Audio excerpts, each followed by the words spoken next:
जय मसी तथा नमस्कार सबैजनालाई।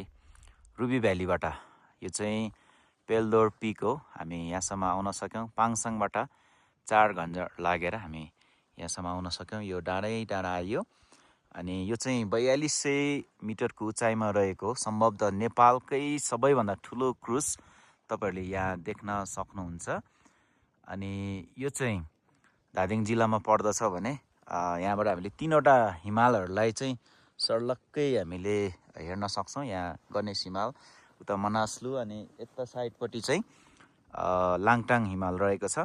जस हामीलाई यहाँ पाङसाङबाट यहाँसम्म आउनको लागि चाहिँ हामीलाई ट्याक्कै 4 घन्टा लाग्यो। 4 घन्टाको हिँडाइपछि चाहिँ हामी यो ठाउँमा आइयौँ होइन। हामी 4 जना आइपुग्यौँ। सो हाम्रो 3 जना साथीहरूलाई म सोध्न चाहन्छु उहाँहरूको अनुभव कस्तो भयो र केले चाहिँ मोटिभेसन दिएर चाहिँ यहाँसम्म आउन सफल भयो।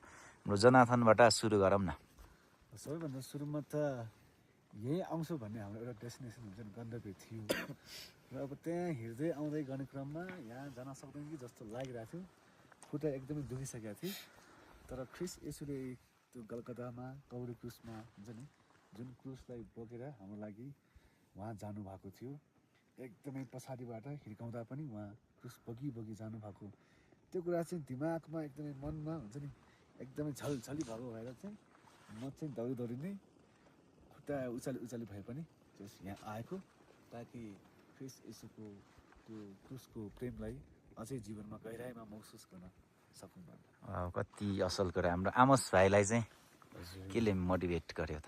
सुरुमा अब यस्तो गाह्रो थियो मलाई नि, म नि बिचबाटै फर्किनै सोचिरहेको थिएँ मैले। तर जब अब यीशु ख्रिस्टको सङ्घर्ष होइन सम्झिँदा अनि हाम्रो अब हजुरआमाहरूको पनि अब पहिलाको यात्राहरू यहाँ जब उहाँहरू यहाँ आएर परमेश्वरको प्रेजेन्सलाई महसुस गर्नु हुँदो रहेछ भनेर, त्यो प्रेजेन्स चाहिँ म पनि महसुस गर्न जान्छु होइन। किन आधी बाटोमै आएर छुट्टिने, आएपछि म नि परमेश्वरको प्रेजेन्सलाई यहाँ आएर प्रार्थना गरेर म नि छुट्टिन्छु जसरी भयो नि। मेरो फाइनल डेस्टिनेसन यही हो, म चाहिँ आएरै जान्छु अनि यहाँ अहिले छु। अहिले एकदमै सेटिस्फाई छु। Beautifully set. ल हाम्रो बसन्त भाइको पनि सुनिदिउँ न। अब यहाँसम्म आउनु हाम्रो मेन डेस्टिनेसन यही थियो। हामीले उतैबाट टार्गेट बनाएर आएको यही थियो। तर बाटोमा आउँदै गर्दाखेरि एउटा हिँड्ने कुरा गाह्रो भएको कुराले यहाँ आइपुग्दैन जस्तो लागेको थियो। हामी माथि नै सुतेर बस्ने प्लान बनाएका थियौँ, तरै पनि यहाँसम्म आउन सफल भयो। मेरो यसरी दौडिँदै गर्दाखेरि राम्रो सास नै फेर्न नसक्ने अवस्थामा थियो। त्यो परमेश्वरले यसु ख्रिस्टले बोक्नु भएको क्रुससँग त्यो कम्पेयर गर्दाखेरि चाहिँ एउटा हामीले चाहिँ त्यो के होइन जस्तो लाग्यो क्या हामीलाई चाहिँ त्यो फिल भयो।